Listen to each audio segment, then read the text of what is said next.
So this larger consciousness that you speak of, that we all come from, is this God? Well, that's an interesting thing. I never looked at it that way. It just turned out I was just following the logic of how consciousness evolved, and I ended up with this larger consciousness system. And about, 10, 15 years ago, I was giving a talk in the basement of a church because that's a very cheap venue. And it was in Atlanta, Georgia. And I had 2 PhD theologians there, was the minister and the assistant minister. And the idea just hit me. So I stopped what I was saying. I was telling people sort of things I've told you. I was telling people the larger conscious system and so on. And I asked them, I said, well, you two are theologians, right? And they said, yes. And I said, tell me, what are the characteristics of God? Now, I don't want, dogma. I just want the fundamental characteristics. What are the attributes of God in general?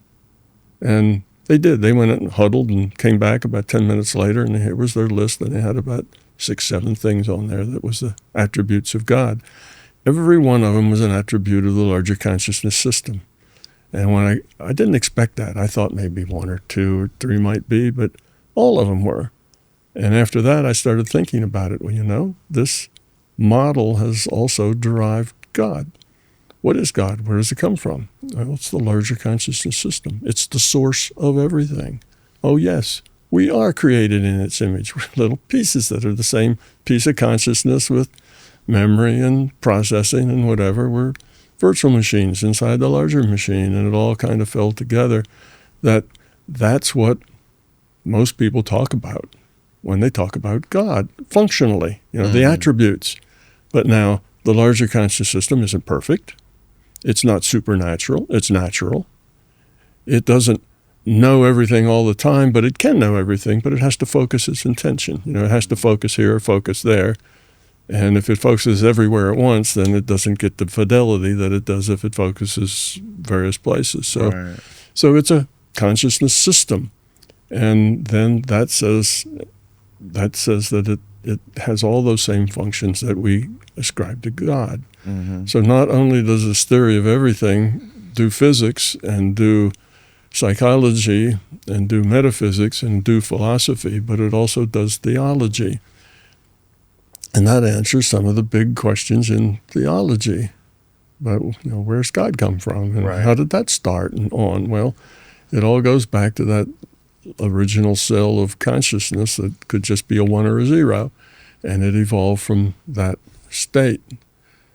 So yes, and I've had any number of people that, this one lady, she was a nurse, and I can't remember where, in Colorado, I think, and she wrote to me, and she said, I am a very religious person. I consider myself to be very religious. I take religion very seriously, and I always have. And she went on to say, wherever I go now, I always carry 2 books with me, the Bible and my big toe. She says, I love your work because everything that was mysterious that I didn't understand, I understand it now, and it all makes perfect sense to me. Interesting. So I've had a number of people, and what I expected when I wrote the books is that the people who were very religious would not like my big toe very much. That they would, I'd find them on the negative side of that, but I haven't. Mostly, I've found people who are religious to think that it's a really good idea because suddenly all the things that they were taught have a scientific foundation under them rather than a mystical foundation under them. And it's the same with the paranormal stuff. Everything paranormal is easily, turned into logic and science. That's just the way consciousness works. Consciousness are netted. So if the larger consciousness is God, that means we are all also God. We're also pieces of that system. We're God. And we have all of its attributes, but at a smaller package. Okay? Well, think of the computer thing. You have the mainframe, and then you have Then you have 10,000 users, and each one of those users has a little bit of memory, and a little bit of, a little bit of processing, and so on. We're all pieces of it. We're all pieces. Right. So we have the same general attributes of God. We are pieces of that larger conscious system, but we're in a smaller package. We don't have the capacity that it has, because it has the capacity to fit in all of us and everything else. But we have all the same things. We can evolve the quality of our consciousness to that same level of being love. So we can duplicate that. We're not limited, other than in resources. We have limited resources. It doesn't seem to. It has limited resources too, but it's much bigger. Well, the God of Christianity, capital G, they believe that Christians believe God is all-knowing, all omnipotent, which means God knows everything that's ever happened and that will ever happen, which means God knows the future, which means our stories are already written. Yeah, no, see, I wouldn't agree with that. I would say that the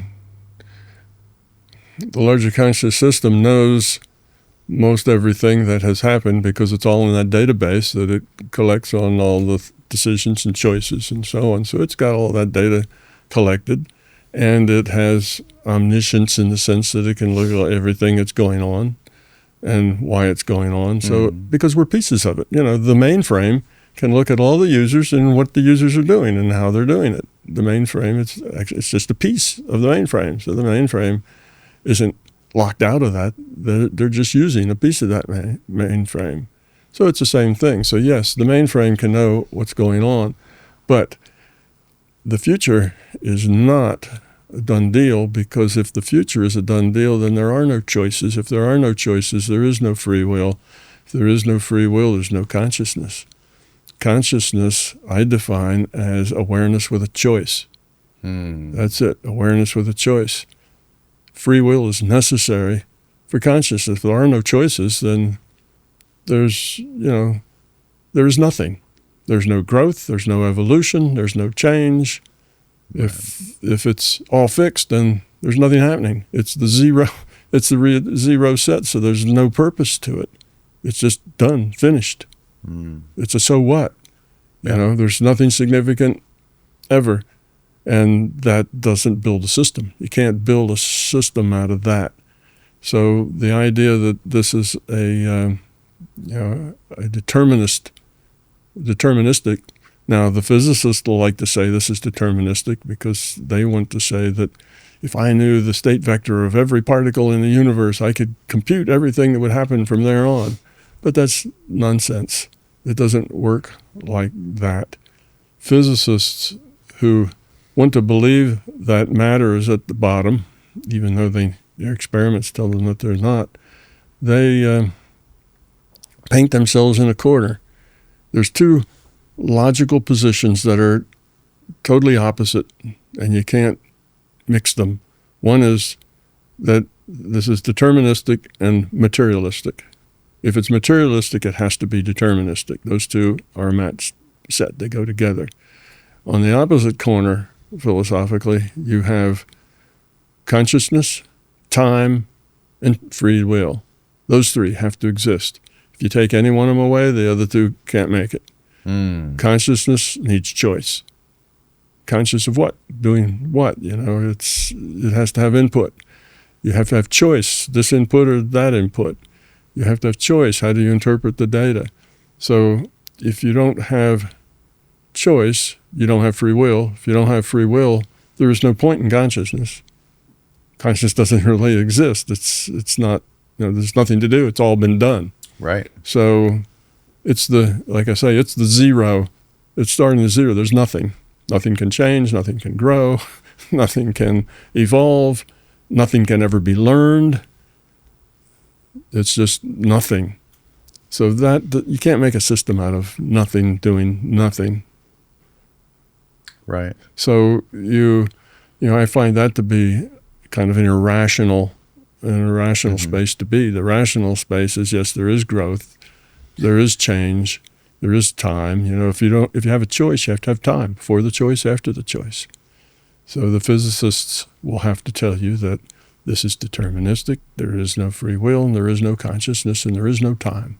All of those are imaginary things that we we believe, but they're not true. And all of that's BS. What do you mean there's no time and there's no learning and there's that doesn't make any sense.